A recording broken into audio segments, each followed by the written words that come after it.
de l'information en temps réel. www.senegal7.com, le roi de l'information en temps réel. Suivez-nous sur YouTube. Mesdames et messieurs, bonsoir. Bienvenue sur Sénégal 7 TV. C'est un plaisir de vous retrouver comme tous les dimanches soirs, de vous présenter votre émission Sequence. Xam ngeen ko nekk sa question daam ñoo xam ne ñoom lay àndal ci plateau bi ñu partagé presque 1 heure de temps yoo xam ne on va parler de la mode sénégalaise, africaine et dans le monde, on va dire. Et vous le savez très bien, aujourd'hui j'ai le plaisir d'accueillir ici ñaari ndaanaan yoo xam ne ku nekk yaa ngi bay sawar côté bi nga nekkee, ku nekk aussi yaa ngi def de ton maximum pour propulser ce milieu qu'on dit le milieu de la mode. Et sans plus tarder, vous le savez très bien, bon, je vais commencer avec les dames parce que bon, je suis toujours avec les dames. Bonsoir Précia. Bonsoir. Vous allez bien? Oui, ça va. En pleine forme, hein? Oui, en pleine forme. En pleine forme, c'est sûr. Oui, ça va bien. Ça va très bien. C'est un plaisir quand même de t'accueillir ici. Également pour moi. Je suis très contente. Super, on te laisse faire un coucou aux téléspectateurs. Coucou à vous. Bonjour, c'est Précia Doko, de nationalité camerounaise. Ça fait 3 ans, presque 3 ans que je suis au Sénégal et ravie de l'être. Merci beaucoup. J'espère que bientôt tu vas rester définitivement au Sénégal. Pourquoi pas? Bon, pourquoi pas? Pourquoi pas? Super. Merci beaucoup à toi, Précia, d'avoir accepté l'invitation. Et sans plus tarder aussi, ma jàkkaarloog beneen daanaan boo xam ne moom mu ngi partout en fépp ci àdduna bi star la nag, star interplanétaire mondialement connu, on va le dire, mais bon yaakaar naa dinañu indaale ay kii quoi, ay valise xaalis yéena moom gën a ma xam. Bàyyil ma nuyu ko di ko wax ne bonsoir Mayoro. Bonsoir. ñu lay nuyu. Oui, ça va ñu ngi ko bu baax. Oui. Bon ñu ngi nuyu waa Sénégal ku si nekk sa tur ak sa sant. di nuyu waa Brésil fa nga xam te ni fa laa jógee. Amérique latine bi yëpp. di nuyu waa Sénégal di la nuyu. di kontaan si dalal bi ma dalal. Merci beaucoup d'avoir accepté l'invitation. Waa Brésil en Amérique latine, yaakaar naa peut-être un jour on va partir là-bas. Tu vas nous amener ou pas? Ah oui, bien sûr. C'est une promesse? Bien sûr. Merci quand même d'avoir accepté l'invitation. Comme ni ngeen ko gisee ñaar ñi ñoo nekk suñu invité aujourd'hui. Et sans plus tarder, je vais commencer en premier ça avec Précia. Précia, bon, tu as dit tout à l'heure que ça fait presque 3 ans que tu es au Sénégal. Et depuis quand tu es dans le milieu de la mode? Alors, je dirais que ça fait pas très longtemps parce que je vais pas dire que je suis dans ce milieu depuis longtemps, mais on va dire que depuis le pays, j'ai eu à faire quelques podiums. Quelques podiums, ouais. Et voilà, j'ai eu à faire des concours de Miss, par exemple. Je crois que c'est là que, pour moi, je dirais que c'est là où je me suis lancée. Alors, c'était en 2018. En 2018 que j'ai commencé dans le milieu de concours de Miss et tout. Et cette même année-là, je me suis lancée dans le côté mannequinat. Du coup, c'est là où j'ai eu à faire le premier podium, vraiment en tant que mannequin. Parce que j'étais vraiment surprise le jour où j'ai fait ce casting. Je me rappelle très bien de cette journée. Je vais jamais oublier en fait. C'était très beau, oui, c'était extraordinaire. J'ai beaucoup aimé. Et voilà, j'ai décidé, à partir de là, je me suis dit, pourquoi pas continuer. Vu que je m'en vais au Sénégal, je vais exploiter ce talent que je ressens dans moi et voilà. Et je me suis dit, ok, donc depuis 2018, t'es dedans. Je suis là-dedans. D'accord. Et envers ces concours aussi, j'espère concours Miss Tadi, est-ce que tu as pu accéder au trône ou pas? Oui, le premier concours de Miss que j'ai eu à faire, c'est dans mon lycée, au collège, en classe de première. Oui, je suis devenue Miss de l'école. Ah, super. De cette école. Oui, j'ai été Miss 2 fois déjà, une fois au pays et une fois ici. La deuxième fois, c'était pour un concours de Miss, comment dire ça, traditionnel, culturel. C'était un groupe. C'est un groupe de Gabonais qui a organisé ce concours pour les fonds. D'accord. Vu que c'était un concours un peu qui partait côté culturel, les fonds du Cameroun, du Gabon et aussi de la Guinée. Donc ça réunissait tout ça et voilà, j'ai réussi. T'es reine alors? Ah, on peut dire ça, oui. Ah, d'accord. Abdou, reine lañ fi am de. On a une princesse ici aujourd'hui, hein? Une reine de beauté. D'accord. Et ça t'a fait quoi d'être Miss? Bon, c'était bien. J'ai bien aimé, oui. J'ai bien aimé, j'étais heureuse. Après, j'avais pas trop confiance en moi, mais dès la première fois que j'ai eu la première couronne, je me suis sentie bien. J'ai su que, voilà, peut-être c'est ça qui est fait pour moi. Peut-être je serais mieux dans ce milieu-là. Donc, voilà. D'accord. Et pourquoi tu avais ce complexe de faire ce que tu voulais? Alors, au départ, c'était un milieu qui, déjà au pays, au Cameroun, c'est un milieu qui n'est pas très apprécié par les gens, c'est mal vu, c'est vu de haut et tout. Donc, j'écoutais un peu beaucoup ce que les gens disaient par rapport à ça. Et je me disais non, je ne peux pas, j'ai peur et tout. Et voilà, je me suis lancée en 2018, je me suis dit pourquoi pas essayer, parce que j'avais des amis qui me soutenaient et tout. Je me suis dit pourquoi pas. Et je vais essayer de faire ce concours de Miss là, c'est dans mon école, c'est dans mon quartier et tout. Donc pourquoi pas. Je me suis dit ok, je vais le faire et voilà. Je me suis retrouvée Miss, juste comme ça et voilà. Ça va quoi. Et depuis lors que tu calcules plus ces gens-là, ça t'a fait quoi? Ça m'a beaucoup changé. Surtout quand je suis venue ici au Sénégal, surtout quand j'ai commencé dans le milieu du mannequinat. J'ai gagné plus confiance en moi par rapport à avant, dans les années antérieures et tout. Donc, j'ai gagné confiance en moi surtout. Surtout. Ah, super, on va revenir sur ça. Mayoro aussi, comme ni mu ko waxee sànq avant ñu ñëw ci yow, est-ce que loolu aussi du nekk quoi loo xam ne la plupart dañ ciy bëgg a dugg mais bon li gars yi di wax aux alentours loolu mooy leen di tënk quoi ba ñoom du ñu mun a dugg carrément si milieu bi jox si seen wàll quoi. waaw parce que milieu bi dafa am dëkk yoo xamante ni ba tey dañoo dellu ginnaaw si côté mode bi. dafa am ay dëkk yoo xamante ni ba tey kon ni ma ko waxee keroog si benn télé bu ñu ma invité woon dañuy xool mannequin yi ak benn bët. te loolu c'est pas normal quoi. tu sais mannequin métier la boo xamante ni kon yeneen métier la bon métier bu noble la métier bu riche la tamit quoi si boo xamee fi ngay teg sa tànk boo xamee fan nga jëm. waaw métier boo xamante ni la waruñu ko sàgganee quoi en plus waruñu xool mannequin ak benn bët. waaw dañ leen xool ak ñaari bët quoi parce que métier bu noble la. c'est très important métier bu noble la mais mun nga ñu wax c'est qui Mayoro. kon ni ma ko waxee woon keroog rek Mayoro benn Baye Fall la quoi. waaw benn Baye Fall la buy yëngu si mode bi. nekk acteur mannequin. waaw. acteur mannequin ça veut dire. acteur mannequin ça veut dire. Au Brésil tu sais boo fa nekkee mannequin rek am nga 1000 chances pour nekk acteur bon boo commencé boo nekkee mannequin yow doo défilé rek yaa ngi si publicité yi parce que man léegi publicité sax laa ëpp lu may def que podium gëj naa défilé ça fait 4 ans comme 3 ans. il y a 3 ans mais maa ngi si milieu ba tey maa ngi si film yi si novella yenn saa nga jël nga gagné benn kii xam nga loolu la rek nekk si waaw loolu tax ñu ne acteur mannequin parce que man sama këyit professionnel acteur mannequin moo si nekk waaw professionnel. D'accord kon ça veut dire ñoom day am ay papier professionnel yoo xam ne yow mën nga wax ni mannequin si bien sûr ñu lay dagg ngay fay say impôt xam nga boo bëggee ay tukki ñu yombalal la ko am na benn këyit boo xam te ni boo nekkee mannequin moom ngay am buy waral ni yow mannequin professionnel nga quoi. ça veut dire que c'est reconnu par l'État de là-bas quoi. oui. ñu ngi si ginnaaw carrément de loolu amaguñ ko. yéen a ngi kii def foofu am na DRT. loo xamante ni acteur professionnel ñoo koy am ak mannequin professionnel yi. d'accord et toi tu es dans ce milieu quoi dans ce cercle on va dire. ah oui bien sûr. super et lan moo la yóbbu woon Brésil. Brésil immigré rek. comme ñëpp rek dem immigré ji. bëgg a teral mère bi kon ni ñu koy waxee fii teral famille bi. xam nga ut tamit nu mu tudd dem foo xamante ni tamit dina tane Sénégal parce que Sénégal dafa xaw a métti quoi exactement et depuis que tu es parti là-bas yow immigration moo la yóbbu woon lan moo nekkoon déclic bi ba nga wax ni d'accord il faut que ma dugg ci milieu du mannequinat quoi en fait. non man nag depuis Cap Vert au Cap Vert yàgg nañ ma tooñ ne ma yow mun nga def mannequin mais man gëwuma ko woon quoi. mosuma woon xalaat naa nekk mannequin chaque jour dama koy wax ma ne mannequin man bëgguma nekk mannequin moo bëgg ma nekk ko.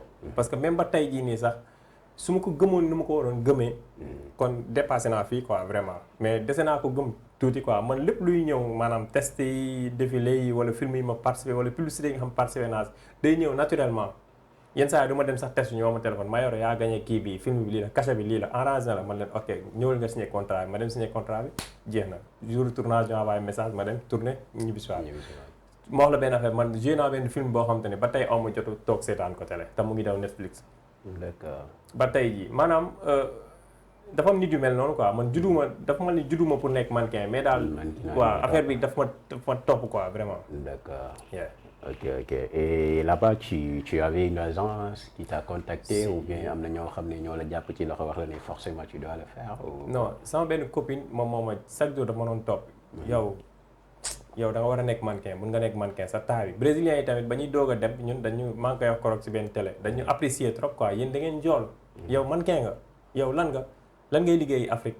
xam nga dañ la doon laaj yooyu ba tax na ñoom Brésil foofu boo njoolee rek dañuy jàpp ni war nga mun a pratiquer war nga mun a def dara maanaam war nga mun a sportif nga wala nga nekk mannequin wala nga nekk dara quoi. il faut que ñu dugal la fenn daal. voilà boo njoolee ñoom dañ ne kuñ njool warul yàq time quoi parce que foofu dafa bëri ñu gàtt. léegi bon sama benn copine moom sa benn jour nii la ma yóbbu moom mannequin la woon professionnel. benn jour muy dem defi test benn agence bu mag. mu ne ma kañ dem léegi ñu dem def test moom amul man ma am. Depuis boobu laa intégré ci milieu bi. Depuis boobu quoi. Ouais. Mais quand tu dis sa copine là, ça veut dire sa xarit ou sa cuksu. waaw sama xarit maa ma ne sama xarit bu jigéen. waxal wax ji rek. non à l'époque boobu xam nga boobu yaay boobu sama copine la woon quoi. Ah sa copine la woon. yaay. Jusqu'à présent vous êtes non ensemble? non. da nga ko fubal. non yàgg na léegi am naa jabar. Pourtant moo la yóbbu woon ba nga kii ba. waaw mais noonu la àdduna noonu la tu sais. dañ ko trahir wala. non pourtant dañ dem mënatuñ dem moom siiw na foofu tamit xam nga mu ngi. ma ne dañ ko trahir wala trahir. non pourtant non. C'est sûr. non lu waroon jeexal. Coucou à madame, hein, on fait coucou à madame. Madame est là au Sénégal? Oui. D'accord, ndeysaan. Gros bisous à elle.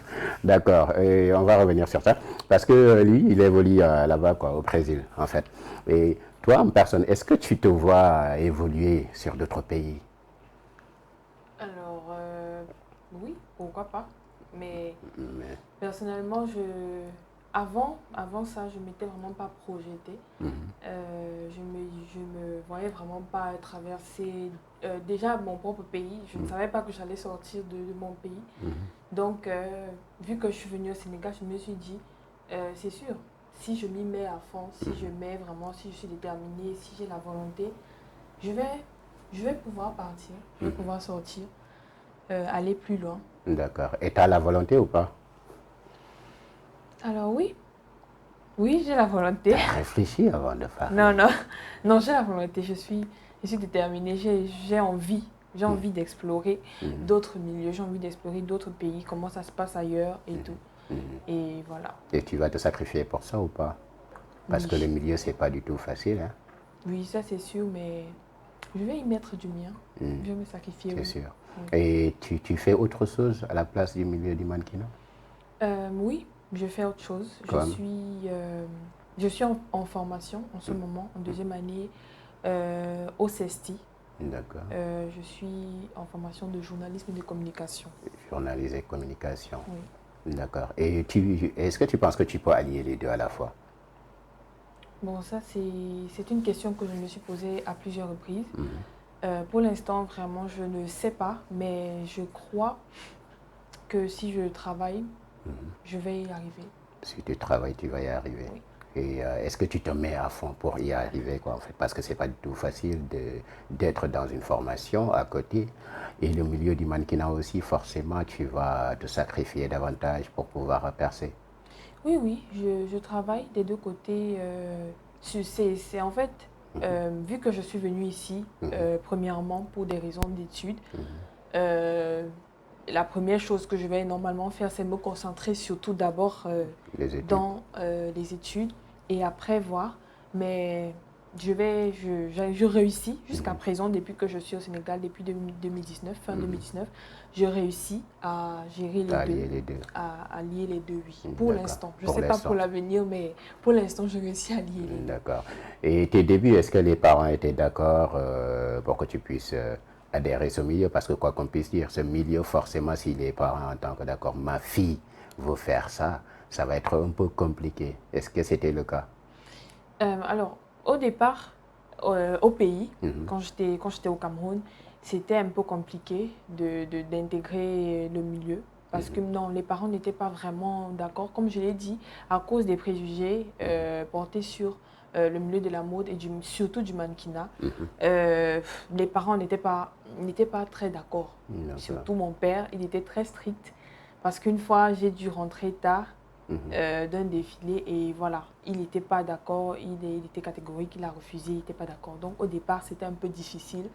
Mais à travers le travail que je fournis, ce que je fais, je les ai rassurés que je peux en fait gérer les deux à l'école si je travaille bien. Parce que pour eux, si je travaille bien, ça va.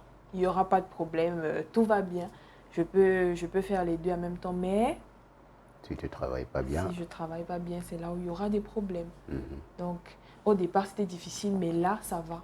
Ça va. Ça va. Tu as pu les convaincre pourquoi actuellement ils puissent accepter les choses? J'ai pu les convaincre, surtout ma mère. Surtout ma maman.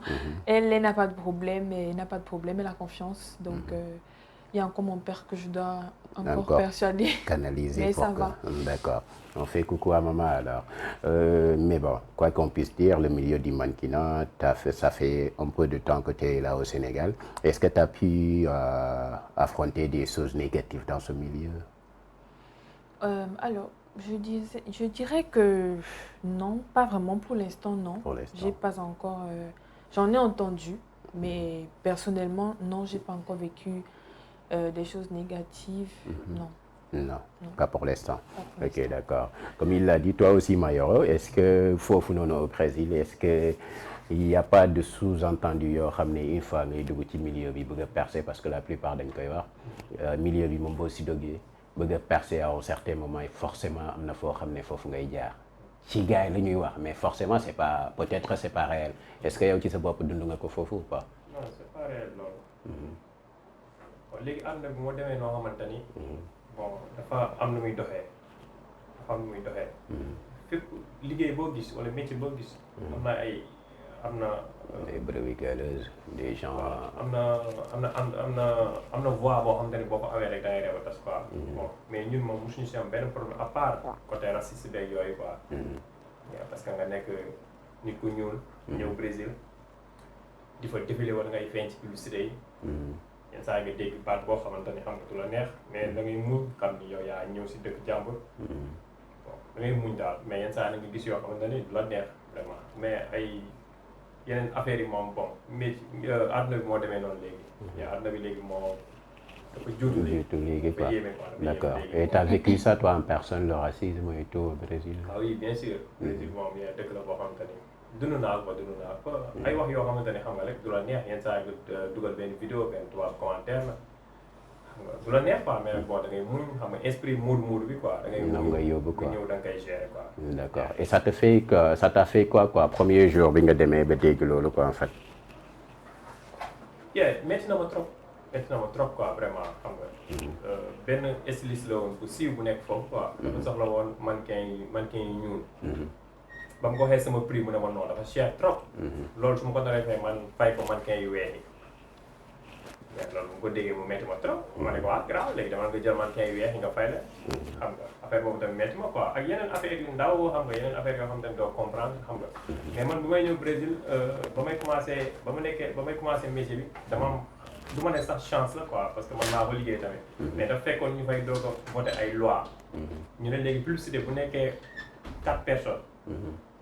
minimum kenn ki dafa war a nekk nit ku ñuul léegi nag producteurs yi pour wan ni ñoom léegi ñu ngi si loi bi dañuy jël ku ñuul léegi ñu ne Mayoro comme que Mayoro moo fi nekk étranger moom mooy d'origine africain bi nañ ko jël moom léegi publicité yu bëri même ba si ay banque man ku ma waxoon naa dem bay publicité si ay banques yu mag yi parce que am na benn banque boo xamante ni foofu da may jëkka dem dama fa demoon pour ubbi fa compte ñu ne ma nekk doo fay bu compte amoo këy yi étranger nga xam mais boo nee ba seen publicité nekk seen logo yi affaire bi dafa ma kii quoi ma ne non xoolal banque bi maa ngi fa demoon di ubbi compte tey man maa nekk maa leen di jaay sama kanam bi maanaam foo dugg si banque bi daanaka di fa gis sama kii quoi.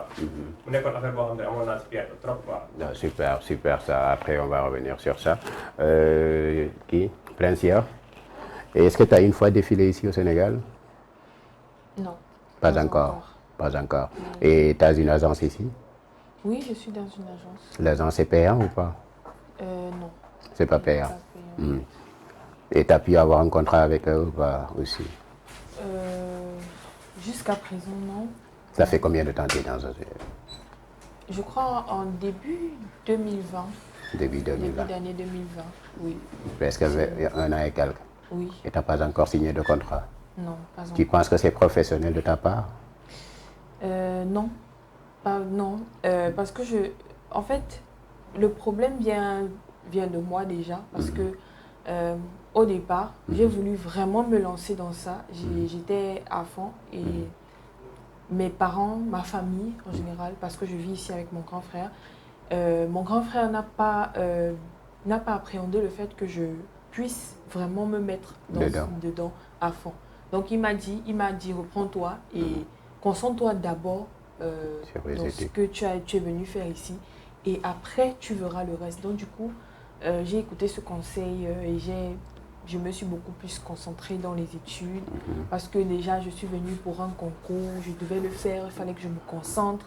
Et lui, il ne voyait pas que j'étais concentrée, il ne voyait pas les efforts que je faisais. Donc il m'a conseillé de me concentrer d'abord pour ce concours-là et ensuite le reste va venir. Donc j'ai dû abandonner beaucoup de choses, j'ai laissé passer des contrats, j'ai laissé passer des opportunités, plein d'opportunités et bon voilà, je me suis retrouvée comme ça à la fin et après, je me suis ressaisie, je me suis dit que voilà, je vais me reprendre en main et commencer à accepter les contrats tout simplement, commencer à accepter les propositions, les opportunités que j'ai, voilà. Ça va, ok d'accord. Mais tu ne penses pas aussi que l'agence doit te fournir un contrat qui va te sécuriser en premier? Oui.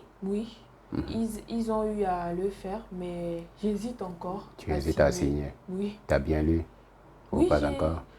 J'ai pas parcouru entièrement le contrat, mais j'ai eu à lire quelques lignes et j'hésite encore, je ne sais pas. Pour l'instant, tu préfères partir, répéter, ça va? Oui, mais en même temps, je songe aussi à peut-être changer d'agence, je ne sais pas encore. C'est ça que j'hésite un peu à me décider.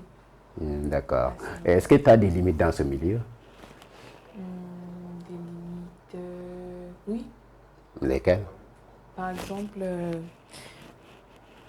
défiler en lingerie, ça c'est fondamental, je ne pourrais pas le faire. Défiler en lingerie? Oui. Et pourquoi? Bon, c'est un choix personnel que je me suis fait juste parce que je me suis dit non, je ne me vois pas. En fait, je ne me vois pas en train de défiler en lingerie. C'est juste comme ça, c'est juste une volonté pure. Et aussi à cause de mes parents qui me l'ont dit, qui m'ont conseillé que voilà, si tu décides de te mettre dans ce milieu, ça oublie en fait. Que si on te voit vraiment faire ça, tu oublies complètement. Tu oublies complètement. Donc, mais tu ne peux pas dire être mannequin et tu veux accéder au milieu international par exemple et dire que d'accord, je ne vais pas faire des shootings peut-être en maillot de bain. On ne va pas dire une lingerie pour l'instant. Mais forcément dans ce milieu, le minimum, parce que si tu dois faire des polas aussi, forcément tu dois faire des polas en maillot de bain pour pouvoir montrer carrément. Ouais. C'est un peu compliqué. Ouais, c'est un peu compliqué quand même. Ça va être grave, hein? En tout cas, pour l'instant, c'est ce que je me dis. On ne dit jamais, jamais. On ne dit jamais, jamais. Donc, pour l'instant, c'est ce que je me dis. Mais sincèrement, je n'aimerais pas. Mais s'il arrive que l'opportunité se pose, je vais... Tu vas le faire. Peut-être. Ouais, il n'y a pas peut-être. Tu vois quoi, comment ceci? Parce que je ne peux pas comprendre aussi un mannequin qui a la taille. Machallah, si tu vois, elle est magnifique sur sa taille. Si tu vois, si tu as tes produits, tu as envie de travailler avec elle. Ah oui, mais aujourd'hui, peut-être une dame ou un gars peut avoir une boutique en lingerie ou maillot de bain et veut travailler avec elle. Elle dit que non. C'est une opportunité qu'elle laisse passer. Niveau international, il faut accepter. Oui, exactement. Ça, ce n'est rien quand même. Ce n'est rien, c'est le travail quand même. Hein? C'est le travail, c'est le boulot. Mais pour moi, c'est m'exposer en fait. C'est compliqué. Mais une fois que tu portes tes habits, tu sors de chez toi, tu t'exposes. Et une fois aussi tu portes tes talons, tu fais des castings, tu t'exposes. Oui, mais... Une fois que tu montes sur podium, tu t'exposes. Oui. Ça veut dire dans la vie, on est né pour s'exposer, quoi, en fait. Mais pas jusqu'à ce niveau. Mais si, c'est pareil. Tu pars à la plage, piscine, des trucs comme ça et tout. Non.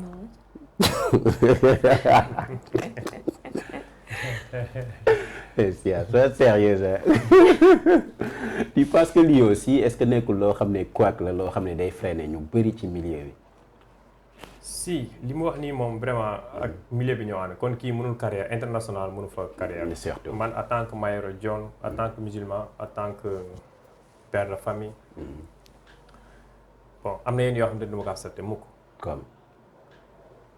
comme kii photo sol maillot de bain lay wax.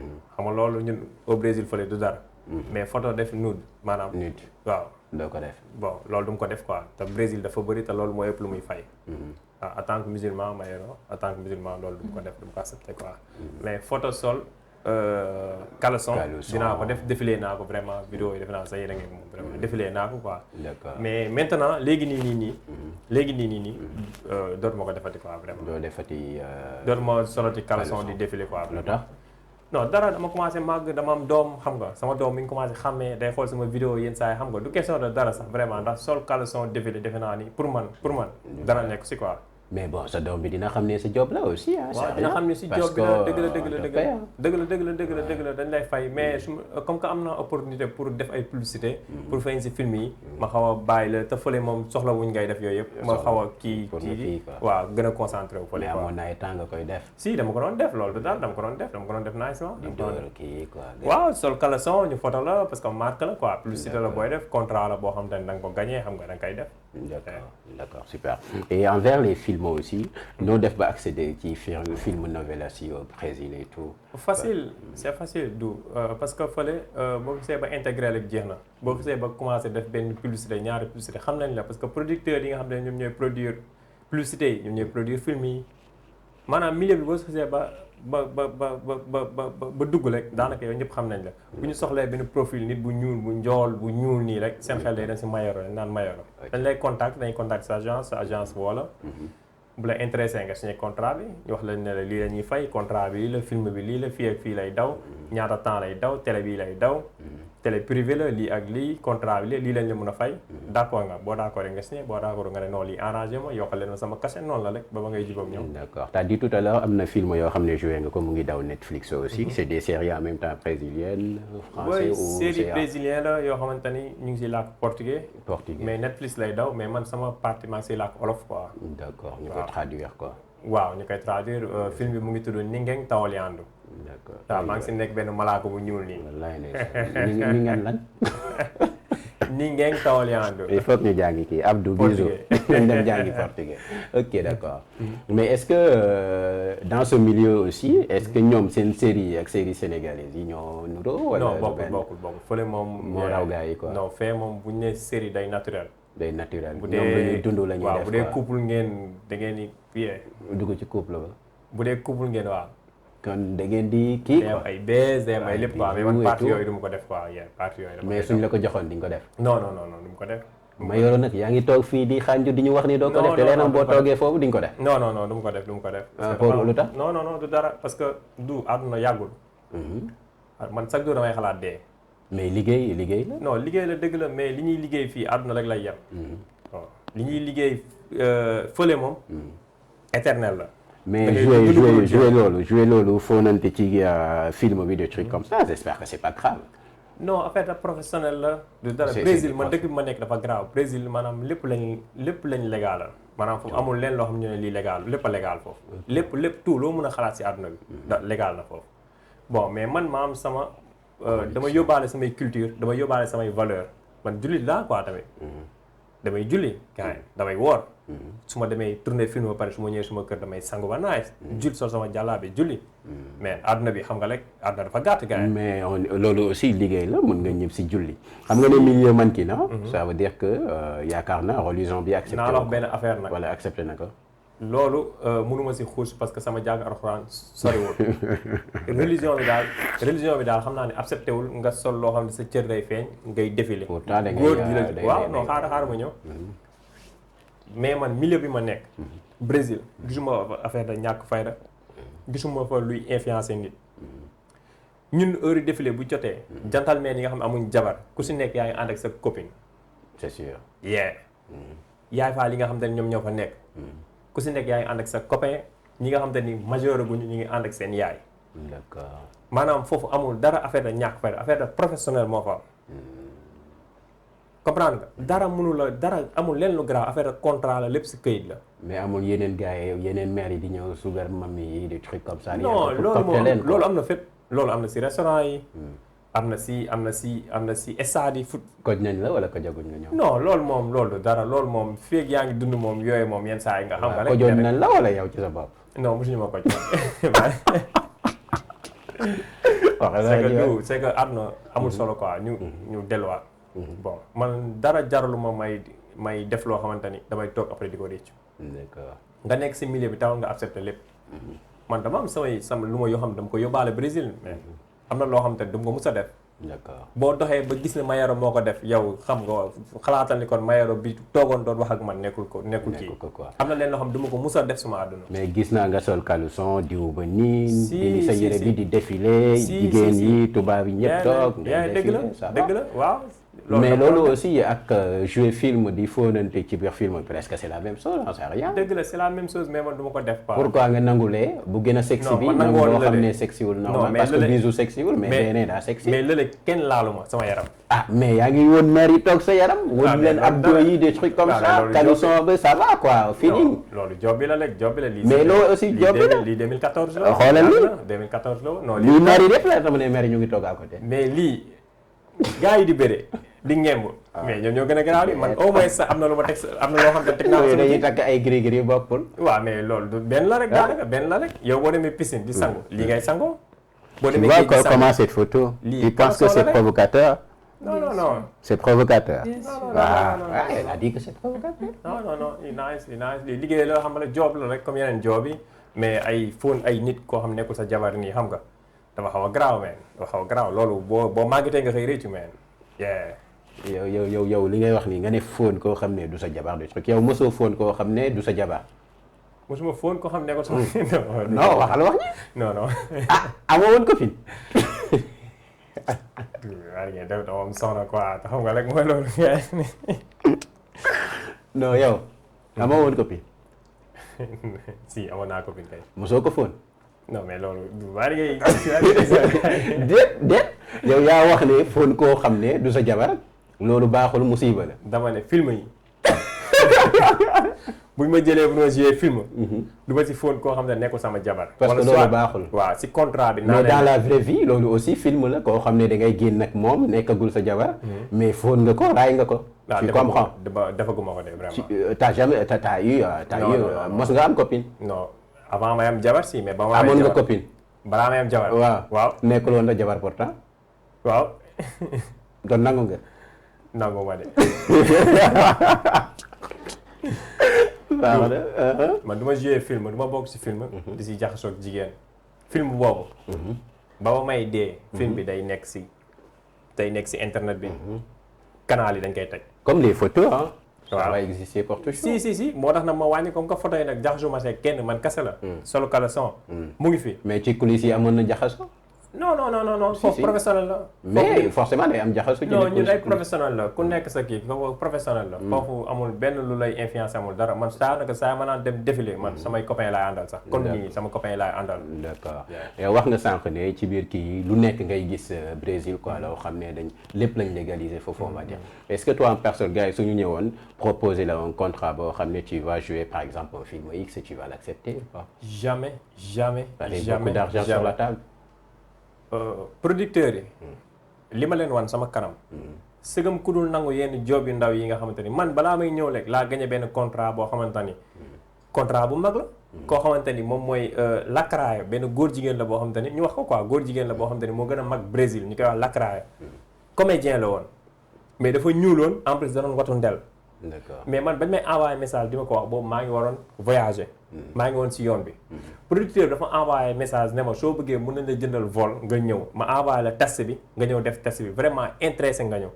pour nga jouer rôle boobu mais dama ko bañ dama si waxtaan ak sama jabar parce que moom moo nekkoon en ligne sama yaay laa bëggoon woo mais nekkoon en ligne moo waxtaan ak sama jabar mu ne ma non loolu moom bu ko mos a def c'est comme loolu laay bañ.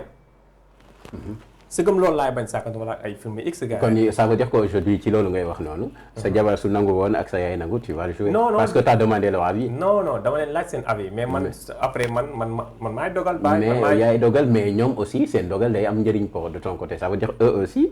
ci sa waxin. ñoom bu ñu accepté woon aujourd'hui peut-être tu vas accepter les choses pour le jouer. c'est sûr. c'est sûr. t'as jamais travaillé avec comme ni nga ko waxee sànq góor jigéen ñi nekk foofu et tout. non du question de mosoo liggéey góor jigéen. parce que ñoom aussi boo xoolee la plupart ñoo téye kii bi de moo milieu bi de. au Brésil da ngay gis restaurant bi nga dugg di lekk moo am góor jigéen moo lay servir nga lekk. au Brésil da ngay gis bon boutique bi nga dugg di jënd góor jigéen moo lay jaay. mais loolu l'islam daf ko araamal de yaakaar naa. bu fekkee ne l'islam daf ko araamal de ma xam ni kon képp koo xam tukki nga moom yaa ngi dox si lu araam. parce que yow yaa leen fekki. yow yaa leen fekk seen dëkk. mais fekk si leen tax na aussi ngay def. yow boo duggee si restaurant di lekk mënoo xàmmee kuy góor jigéen ku dul góor jigéen. te su ma sañoon sujet boobu sax du ma si bëgg sori parce que man maîtriser wu ma ko bu baax quoi vraiment mais da ngay gis nit comportement am nga xam ni kii nii yee da ngay reeb a tas mais nag bon yow mënoo lu dul respecté ñëpp. parce que dëkk jàmbur nga nekk. man ñëpp laa respecté. mais en cas de sama vie privée man lu may def loolu moom waaw man la concerne jullit laa te am na yoo xam ne du ma ko def. doo ko def quoi mais da ngay simmeeku di def ay shooting. simmeeku sol caleçon. non loolu dama ko doon def mais léegi bàyyi naa ko. arrêté naa waaw nga bàyyi ko. non dara dama xam ne. àdduna bi quoi ak sa àdduna bi. waaw yaa ngi am doom mu ngi màgg. bientôt moom 5 ans xam nga mu ngi xàmmee xam nga. yaa ngi am jabar tamit xam nga yaa ngi am yaa ngi am ay rakk xam nga. àdduna tamit amul solo quoi. àdduna amul solo ci film yi te amoon nga gel ba jamais jamais du ma ko def. waaye amoon nga gel ba foofu. non d'accord.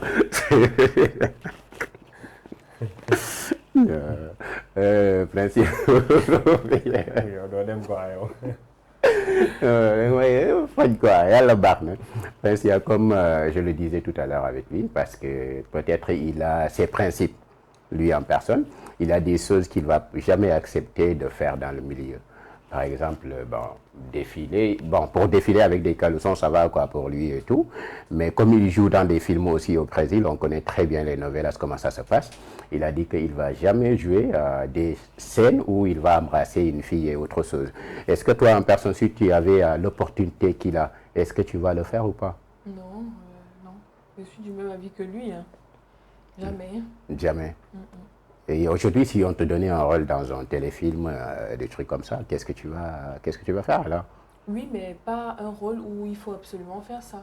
Un autre rôle à part ça. Mais tu peux avoir un rôle où tu vas être Madame telle personne. Oui, bien sûr.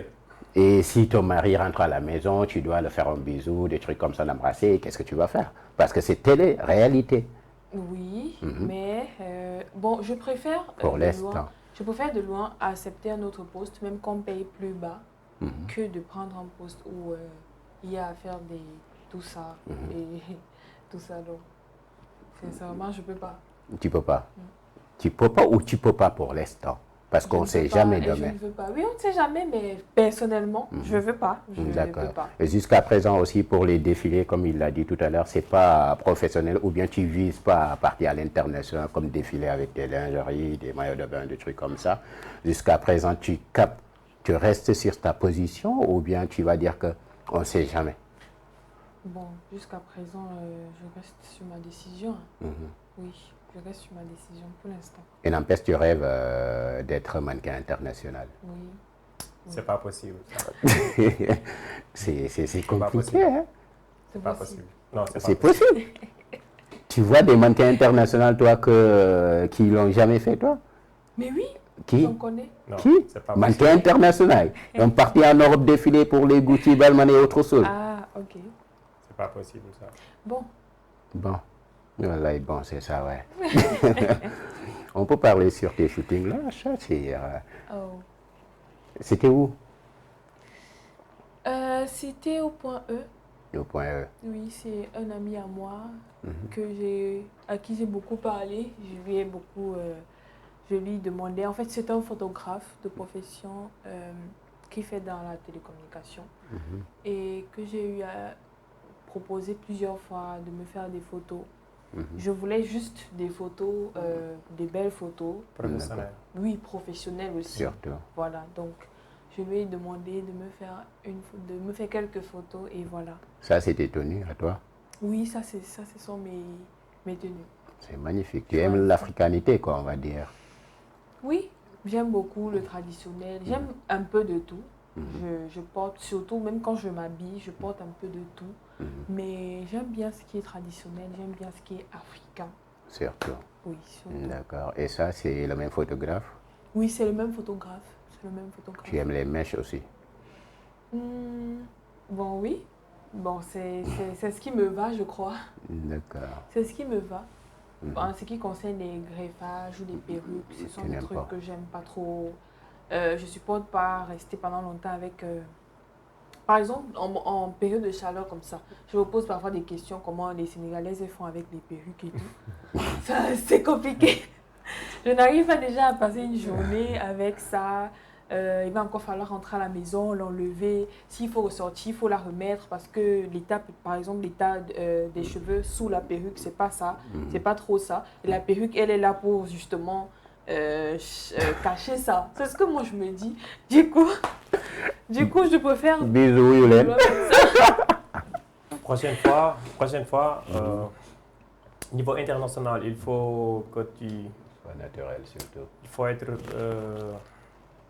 plus naturel que ça. Tu peux enlever les montres, les grands boucles d'oreilles, les trucs là. Et les lunettes aussi. Exactement. Ça peut faire avec les lunettes, mais après tu peux l'enlever aussi, faire d'autres trucs plus naturels. Toi, en personne, comment tu vois ces photos? Belle. Elle est magnifique, non? Oui, magnifique. Mais elle fuit le milieu. Seulement les marques aussi. Tu dois enlever les marques. Ouais, parce que c'est de la pub gratuite, quoi, en fait. Ok. Tu ne peux pas porter ça.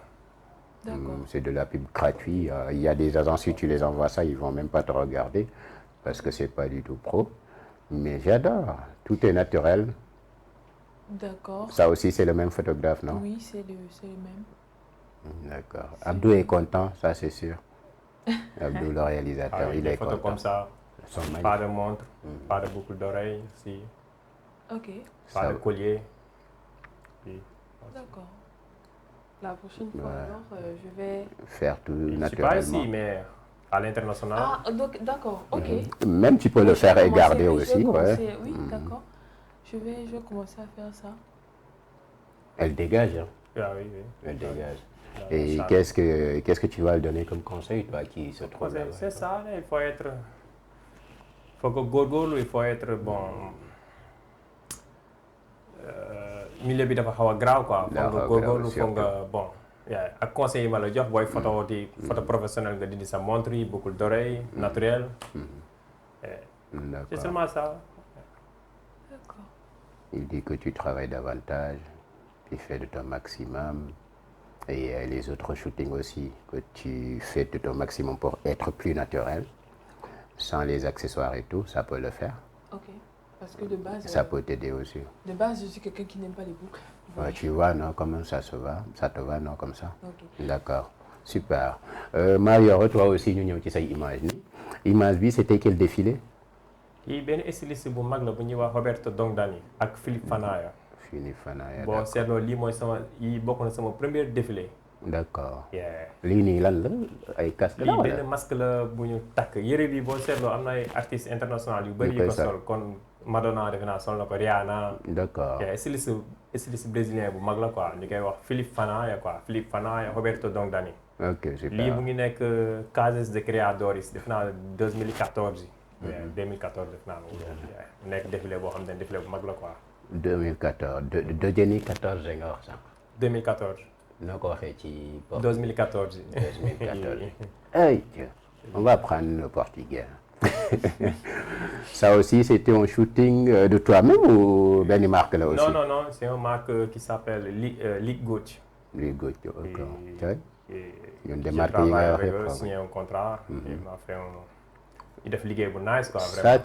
Ça avant de faire le shooting tu as fait du muscu des trucs comme ça parce que t'es kii ñëpp a génn quoi en fait. Je suis comme ça naturellement comme ça. Je suis mais est-ce que defoo quelques pompes aussi non, je suis naturel comme ça. Oui je fais de sport mais je suis naturel comme ça. mais sa yére bi xanaa kay nu west la ou sa yére bi ngand na de. moom rek mooy sol yëfu def yi quoi moom. non pourtant maa ngi ko defal benn styliste bu ñuy wax laboratoire fantasme.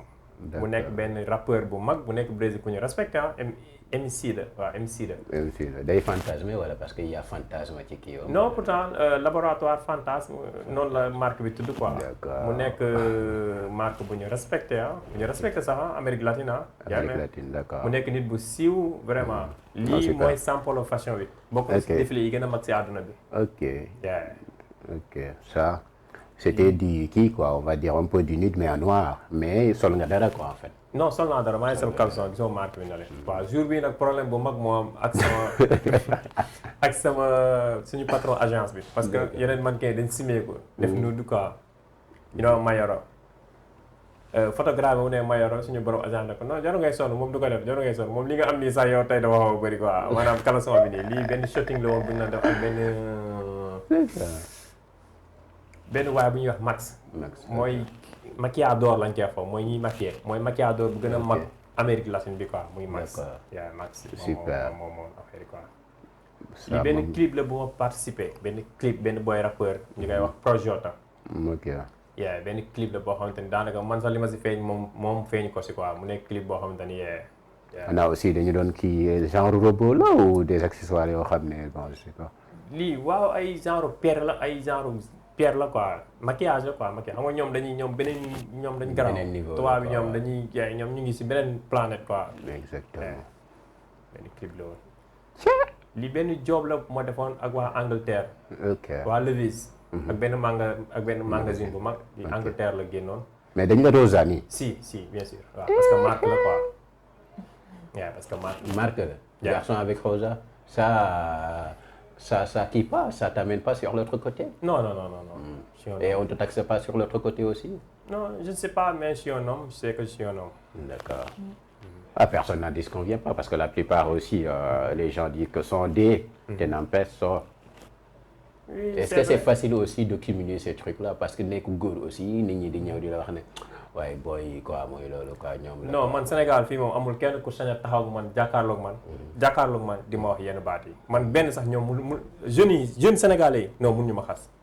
booy yi ma gis fii booy. ay yambar lañu non booy yi mun ñu ma xas. contraire ñun bu nit jugee Sénégal ñëw Brésil wala bu ñëw Europe ni muy soloo dañuy xam ne kii Sénégal la jugee Sénégal seen façon solin baaxul yow gentleman nga xam nga lu ma la wax bu baax. jeunes yii ni ñuy solo boobu baaxul. kon Abdou ñun suñu colin baaxul man ak ñoom ay baat tombé lañuy sol da ngay gis góor bu yor kon lii nii lu ñu sol nii. non waxuma yow li nga sol quoi mais bëri na non copain bi lu mu sol gis nga kii lu mu sol. mooy loolu yaa ko dugal ci kii bi. non du question kii. yaa ko branché non kii gentleman la mooy loolu. mais Sénégal seen jeunes yi vraiment ni ñuy solo baaxul quoi fii gisuma fi parce que nu ñuy solo c'est pas góore. dafa jigéen quoi c'est efféminé. waaw niveau international moom solo yooyu moom. ñeneen ñi ñoo koy sol quoi. ñeneen ñi ku solo noonu rek fee lañ ko lay yóbbu. man ay jean yu sew. loolu du yëfu ba si yëre olof yi sax léegi dañ ko yàq dañ koy fente ba fii mais góor bu yor pochette. waaw loolu moom. mais c'est grave nga loolu non loolu suñu dëkk bi fële doo ko fa sol. mais boo ko kiiwee boo ko solee rek dinañ xam ne fay nga bokk quoi. waaw. pourtant fii gars yi ñu koy solo gars yi dañuy wax ne feeling la rek tendance la. non man jeune Sénégal yi mënuñu ma xas booy Sénégal yi moom kenn mënu ma xas kenn mënu ma wax lu ma metti kon ñu wax ne booy Sénégal yi ne ñi di sol lu xat di yor ay pochette nekkoo leen ay góor yàlla quoi. non du ma ne nekkuñu ay góor yàlla sax parce que xam naa dañoo xamul quoi. dañoo xamul man affaire solo moom booy mënuñu ma si xas mënuñu ma si wax lu ma metti man balaa parce que xam nga. non du question xaw ma sax dëgg la mais man en tout cas balaa marque bi di génn. yëre yooyu naa maanaam information bi daal dama koy jot. balaa marque bi di génn sol naa ko lu si bëri. seen yi ñuy sol nii man dépassé naa foofu quoi vraiment. doo ko sol quoi ci yeneen level yi nga nekk quoi. non du question de loolu sax mais dafa fekk ni bon seen solo yi daal man dama ko sol daal. doo ko sol daal parce que ça te kii pas daal. waaw da nga fa xaw yéene quoi ay pochette booy ay pochette la ñuy yor. waaw góor war lu yor pochette. yëre olof boo xam dañ koy fente ba fii gars yi. ay baat tombé gars yi. ak couleur yi. ay rose. waaw góor ñi dañuy sol ay rose léegi. da ngay dem ba tas gars yi. ñii booy mënuñu ma xas. di rosa aussi di crayon. di ngeen rocc seen tuñi léegi dégg naa. man booy dañu mën a xas booy mënuñu ma wax dara. booy non booy man non loo ma leen sax barke Rasulullah billahi. non ba jeune Sénégal booy kon yow da ngay dem casting bi nga ñëwee ba léegi dem nga casting gis booy yow. non dem ma casting dem ma fenn non mannequin ak jeune sénégalais yi bokkul. waaw parce que boo xoolee loolu aussi bari na ci mannequin yi aussi. non xaaral si ñun Brésil bari na ay mannequin sénégalais ay Abdou Dia ay Mohamed Dem. ak yeneen booy mais booy boo leen séenee da ngay xam ne ñii ay gentleman lañ. mais li ngay wax noonu booy di yor pochette ñii di yor ay pantalon kii wala di sol ay rose. mais boo ñëwee ci casting yi aussi. bu dee niveau international la. ñu invité la nga nekk mannequin yor pochette. non test boobu doo ko jàll parce que ñoom góor lañ soxla. góor lañ soxla. waaw soxla wu ñu ku yor pochette. mais ñoom aussi niveau international am na ñoo xam ne nekkuñu ci ay kii lañ quoi on va dire garçon mais l'autre côté. non loolu am na fépp.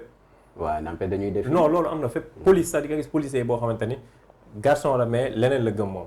loolu am na fépp quoi. voilà am na fépp maanaam nekku si milieu mannequin bi rek quoi. d'accord mais booy Sénégal booy yi moom. non booy moom.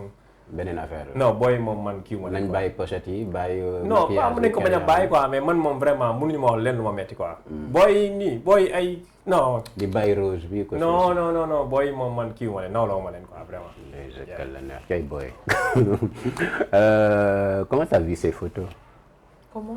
T'as vu ces photos? Tu penses que c'est provocateur, c'est bon, c'est quoi? Qu'est-ce que tu en penses quoi? C'est bon, c'est propre. C'est propre. Moi j'aime bien, j'aimerais bien arriver à ce niveau un jour. À ce niveau un jour. Mais tu dois le travailler dès à présent. Oui. Ah oui. Ça manque, je sais. Ouais. Tu dois sortir dans ton bulle quoi, on va dire, parce que tu t'es renfermé sur toi-même. La plupart aussi, tu sors pas. Ton grand frère là, il faut qu'on vienne à la maison là. On va parler avec lui-même. Mais non. Et avec toute la famille là, on va parler avec. Non, mon grand frère, mais tous mes frères, ils sont aimants. Ils m'aiment beaucoup. Ils sont adorables. Ce sont des esprits de protecteurs. Ah, ils te protègent quoi. C'est surtout ça en fait, c'est ce que j'ai compris. Après, au fil des années, c'est ce que j'ai compris. En fait, je suis déjà la seule fille de la famille. Ma mère a eu 5 enfants avec 4 garçons. D'accord. Et je suis la seule fille avant-dernière. Et là, je vis avec celui qui vient avant moi.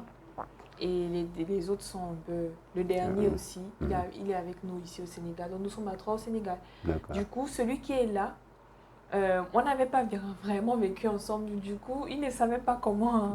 il ne sait pas vraiment comment avancer les trucs. Voilà, comment gérer une fille, comment ça se passe et tout, comment surtout s'occuper de sa soeur et tout. Donc du coup, je me suis dit, c'est surtout l'esprit de protection.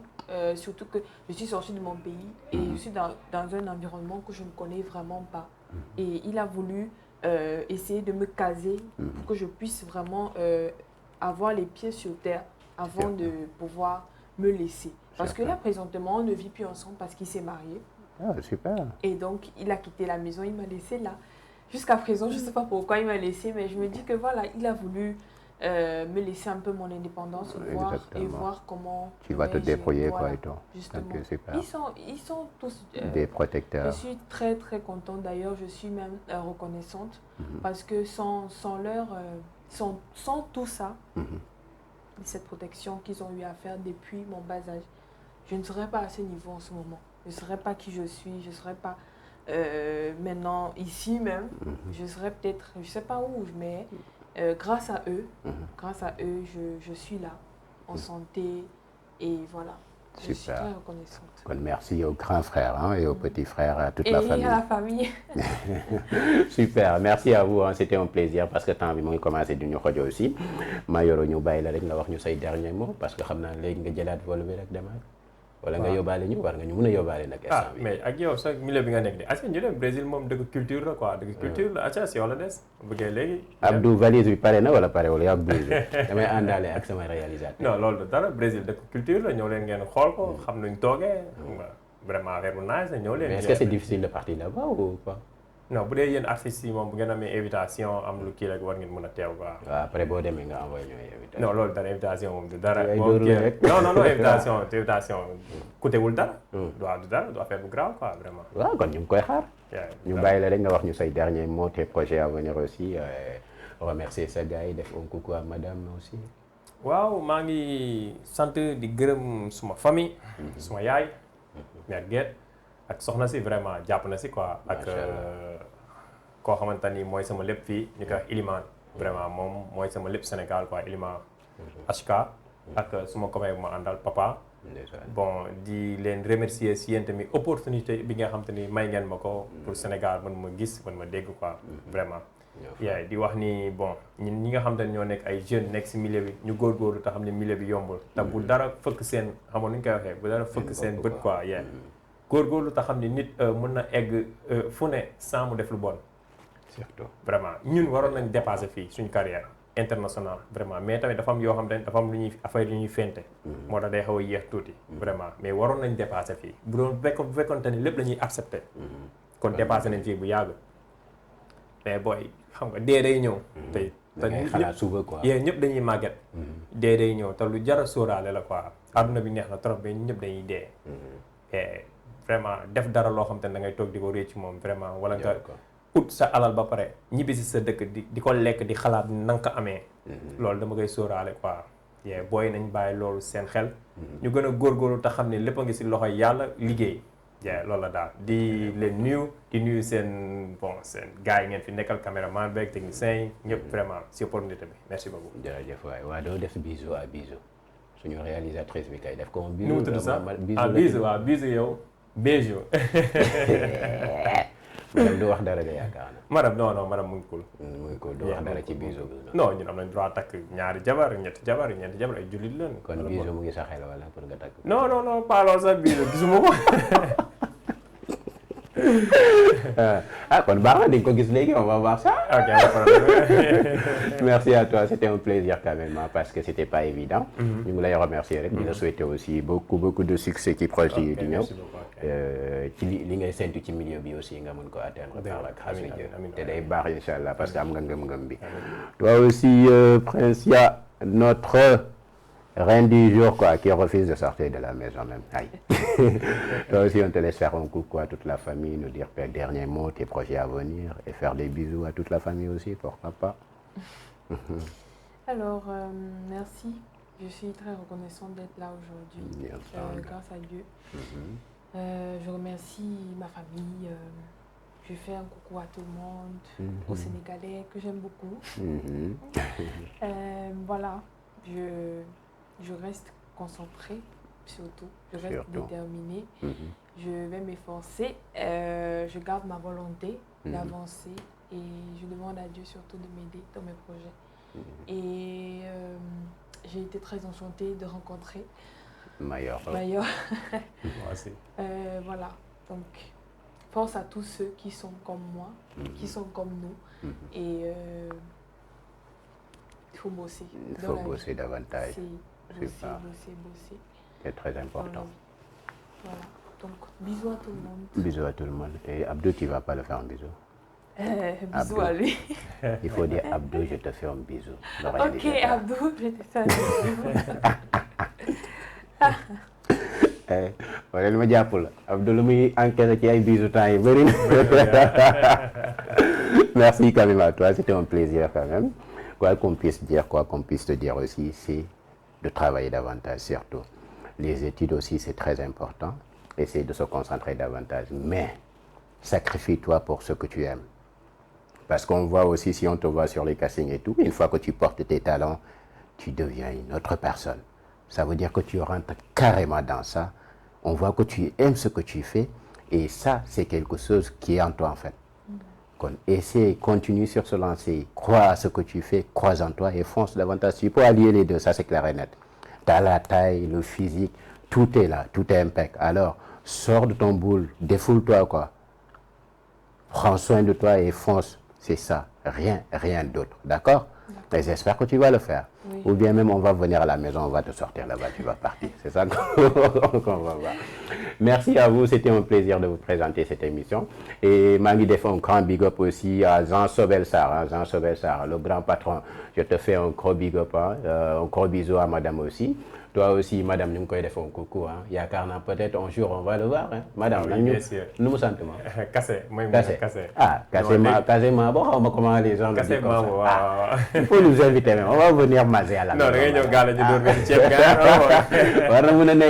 je remercie ce copain aussi. Moi, je suis un esclave. Bon, je remercie un grand John Correa, LGO Management.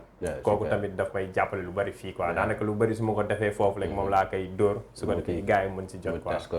Super, ñu ngi koy def un gros big up. Di remercier sa copain aussi. Di remercier Abdou waaye Abdou boo xam ne peut-être dinañ ko may princière xaw ma nag j'espère on va Abdoula on va vous marier ici même en direct tout à l'heure, on va voir. On fait un gros bisou aussi à Bisou. C'était un plaisir de vous accueillir aujourd'hui et on vous donne rendez-vous à très bientôt. Gros bisous à vous et portez-vous bien.